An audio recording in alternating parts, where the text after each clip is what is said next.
So this is how I do it. I place the blade on the diamond coated sharpening stone, and I put a firm pressure on it just to make sure that the bottom of the blade is gonna be as flat and smooth as possible. And I do this maybe a minute or two. Check the bottom.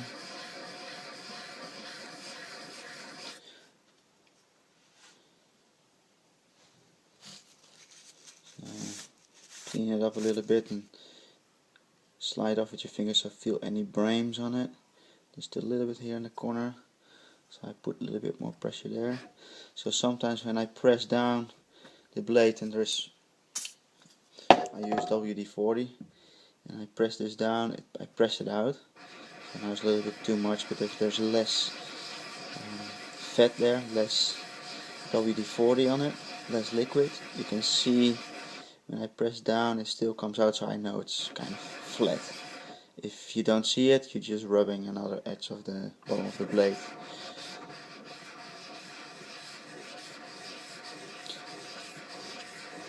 So the grit of the diamond is pretty fine. It's not the finest, but it is nice and rough. It takes some metal off. These are high carbonate blades, high carbon blades.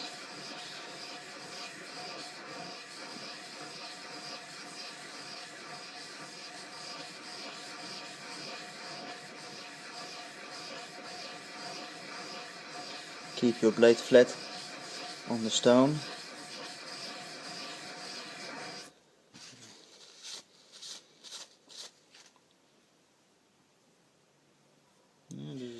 So now the other side of the blade, it's kind of the same thing.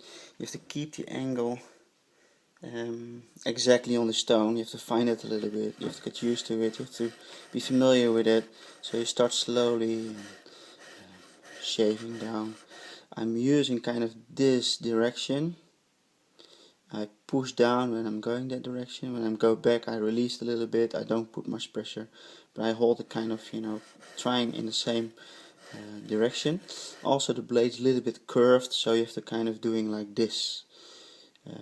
So you do that all the way, and then you take all the 3 blades of them, and then after this you can just fine tune it with the buffing wheel. Make sure you have the right rotation on the wheel, otherwise it will bite in the wheel with the blade. Alright.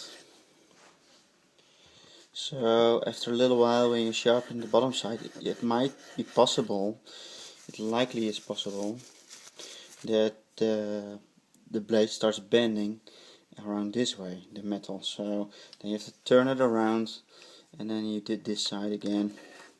So you go over and down, keep it flat, and then you take this side until you feel and you can see, okay, it's not bending over anymore. You can see it by shining a little bit of metal.